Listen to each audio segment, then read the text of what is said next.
لاہور میں موجود شریف خاندان کی رہائش گاہ کو رائے ونڈ محل کہا جاتا ہے۔ رائے ونڈ محل کا ایریا 1700 ایکڑ یا 13,600 کنال پر مشتمل ہے۔ اگر ملحقہ خریدی گئی زمین بھی شامل کی جائے تو یہ ایریا 25,000 کنال سے زیادہ ہے۔ یہاں جانے کے لیے ایک خصوصی گیٹ بنایا گیا ہے جس پر نواز شریف کی والدہ بیگم شمیم شریف اور بیٹی مریم نواز کے نام بڑے بڑے حروف میں لکھے گئے ہیں۔ اس عالیشان رہائش گاہ میں 3 باورچی خانے، 3 ڈرائنگ روم، ایک سوئمنگ پول، ایک مچھلی فارم، ایک چھوٹا سا چڑیا گھر اور ایک جھیل بھی شامل ہے۔ اس علاقے میں میاں شریف نے جو بھی زمین خریدی تھی اس کو قومی خزانے سے پیسے خرچ کر کے جدید سہولیات سے آراستہ کیا گیا تھا۔ اس محل میں تقریباً 1500 ملازمین کام کرتے ہیں جن کی مجموعی ماہانہ تنخواہ کروڑوں میں بنتی ہے۔ نواز شریف جب دوسری بار وزیر اعظم بنے تب انہوں نے رائے ونڈ محل کی تعمیر و آرائش پر خصوصی توجہ دی۔ تعمیرات کے اس کام کا ٹھیکہ FWO یعنی فرنٹیئر ورکس آرگنائزیشن کو سونپا اور ہنگامی بنیادوں پر اس کام کی تکمیل کے احکامات جاری کیے گئے۔ نواز شریف نے دوسری بار اقتدار حاصل کرنے کے فوراً بعد رائے ونڈ کی رہائش گاہ کو وزیر اعظم کیمپ آفس کا درجہ دے دیا اور یوں وفاقی ادارے PWD کو اس رہائش گاہ کے تمام اخراجات اور ترقیاتی پروجیکٹس کے اخراجات ادا کرنے کا پابند قرار دے دیا گیا۔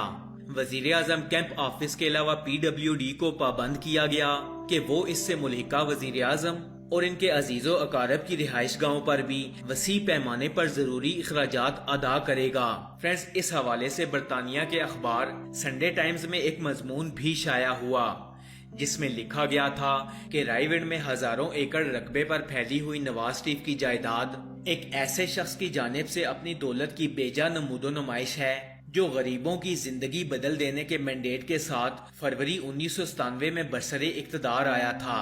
شریف خاندان نے رائے ونڈ کی زمین 13 کروڑ روپے میں خریدی تھی۔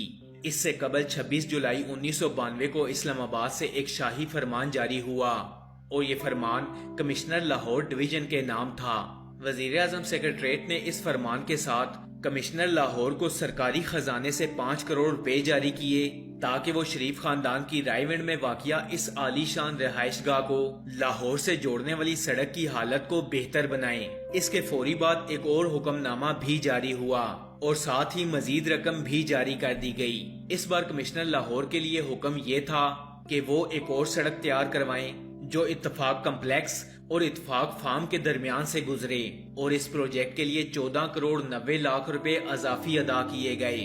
شروع کے اقدام کے طور پر PWD کی طرف سے رہائش گاہوں اور وزیر اعظم کیمپ آفس کی تزئین و آرائش کے لیے تقریباً 8 کروڑ روپے کی سمری وزیر اعظم ہاؤس کو بھیجی گئی جو صرف چند لمحوں میں منظور ہو کر وزارت خزانہ کے پاس پہنچ گئی اور اگلے صرف 24 گھنٹوں میں اس شاہی رہائش گاہ پر ترقیاتی کام بھی شروع ہو چکا تھا۔ یہ ایک طرح سے وزیر اعظم ہاؤس کی طرف سے بالکل کھلی جاریت تھی کیونکہ ریاستی قوانین کے مطابق کسی بھی کیمپ آفس پر مستقل نوعیت کی کوئی بھی تعمیرات نہیں کی جا سکتی، لیکن ان تمام قوانین اور ضابطوں کی دھجیاں اڑا کر رکھ دی گئیں۔ بعد ازاں ایک شاہی فرمان کے ذریعے سوئی ناردرن گیس کو شریف فارم سے احکامات موصول ہوئے۔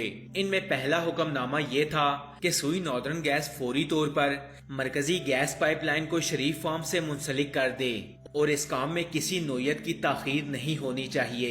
اس موقع پر خصوصی طور پر اہتمام کیا گیا کہ اس گیس کی سپلائی کے ساتھ کسی بھی دوسرے شخص کو کنیکشن نہ دیا جائے۔ مقامی لوگوں نے اس سہولت سے فائدہ اٹھانے کی بہت کوشش کی لیکن ان کی درخواستوں کو ان کے منہ پر مار دیا گیا۔ فرینڈز، ایک محتاط اندازے کے مطابق گیس پائپ لائن کی اس تنصیب پر قومی خزانے سے تقریباً 7 کروڑ روپے جو کہ آج کے تقریباً 70 کروڑ روپے بنتے ہیں خرچ کیے گئے۔ وفاقی محکموں سے بھاری رقم وصول کرنے کے بعد دوسرا مرحلہ پنجاب حکومت کی طرف سے شروع ہوا۔ وزیر اعظم نواز شریف کے بھائی وزیر اعلیٰ پنجاب میاں شہباز شریف نے ضلع کونسل لاہور کو ایک حکم نامہ جاری کیا جس میں کہا گیا کہ ضلع کونسل فوری طور پر 20 فٹ چوڑی ایک کارپیٹ سڑک تیار کرے جو کہ شریف فارم کے درمیان سے گزرے۔ فرینڈز، فوری طور پر بھاری اخراجات کے بعد وزیر اعلیٰ کے حکم کی تعمیل کرتے ہوئے ضلع کونسل نے ایک شاندار سڑک تعمیر کرا دی۔ اس کے بعد ایک اور حکم نامہ جاری ہوا جس کے مطابق ضلع کونسل لاہور نے اڈا پلاٹ رائے ونڈ سے شریف فارم تک